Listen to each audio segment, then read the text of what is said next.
Hello, I'm Bruce from Dual Irrigation, and today I'm going to be showing you how to do your simple service on your Davey firefighting pump.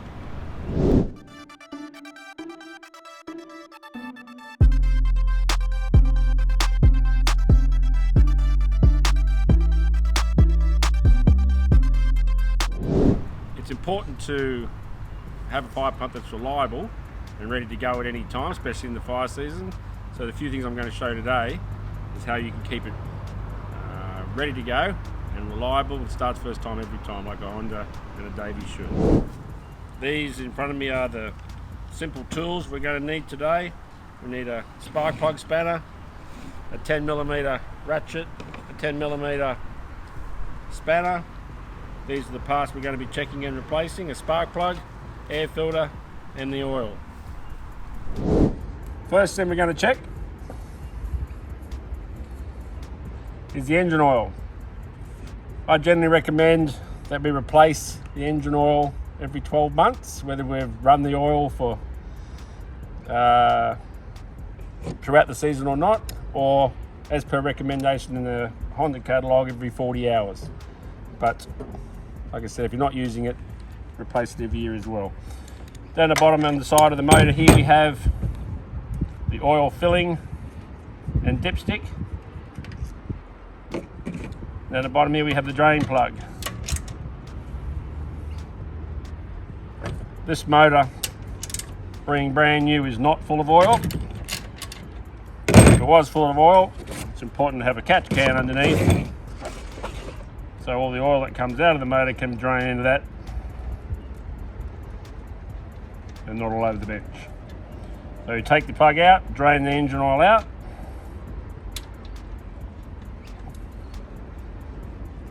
Once it's drained out, top it all the way back up and tighten it up with your spanner.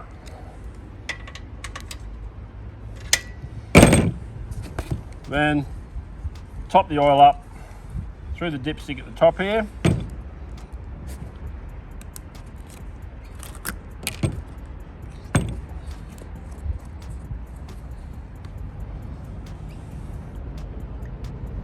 Like so, until the oil fills to the bottom of the thread of the actual motor casing. Ignore the dipstick. I tend to find that a proper amount of oil is if they're filled up to that level there, as per in the instruction manual. Tighten that back up, that's the oil done. Okay.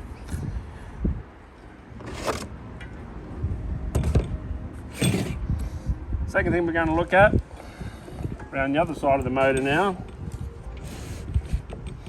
is the fuel system. If you look under here, you will see an on-off switch for your fuel, which we're just going to turn off. And the first thing we're going to do is a sediment bowl. This sediment bowl collects any large contaminants which could be in the fuel system before it gets into the actual working mechanism of the carburetor. We take that out, clean that out, wipe that out if necessary, make sure there's no sediments in there.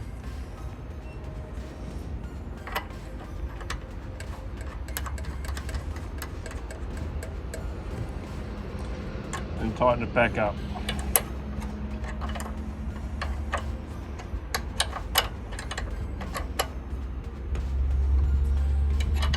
Second thing is the base or fuel bowl underneath the carburetor. Same sort of check, we take that bowl off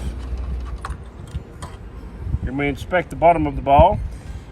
If you've had fuel stored in there for a long period of time and it's gone off or set, all that'll have to be cleaned out. And if you find that fuel is contaminated or set against the whole lot, then it might be a bit more in depth than what we're going to go into today. But if this is all clean and ready and not full of sediment and not full of stale fuel, then that's one more check. We can just put it back together and off we go.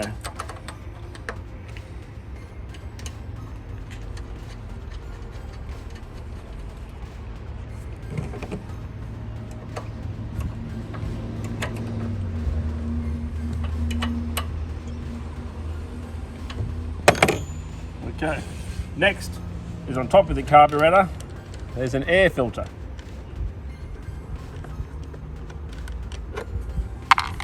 The air filter consists of two components. We have a spongy foam piece on the outside and a paper element housed within.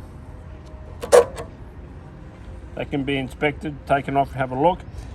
As this one's brand new, again, there's no problem with it, but you'll see all this is stained and tanned and gone hard, and this could even be perished. If that's the case, that should be replaced as well. I find that in general, dusty conditions of working operation, most of the pumps that we get in here to service every year, I replace that as well.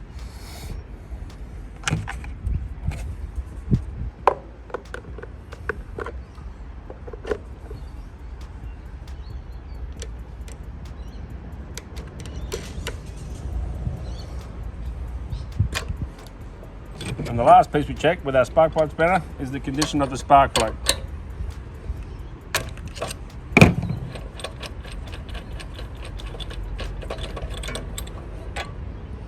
Take the spark plug out, look at the end where the electrodes are. If they're covered in black soot or burnt or oiled or in any sort of wear on the end of the electrode, replace it. I find again, we do that annually for our customers just to make sure that that's not an issue when it needs to be.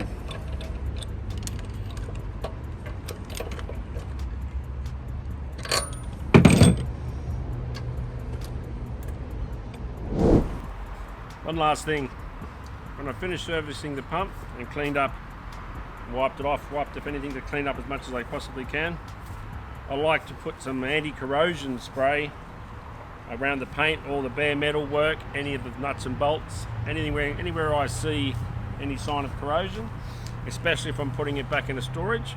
I don't use petroleum-based sprays.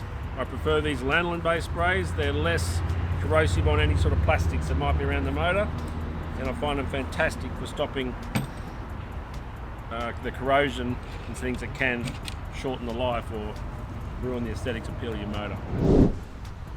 An important thing to remember with our firefighting pumps before we put them away at the end of each year of the fire season, we've had them out, we've used them in saltwater pools or dams or creeks, wherever you're getting your water from.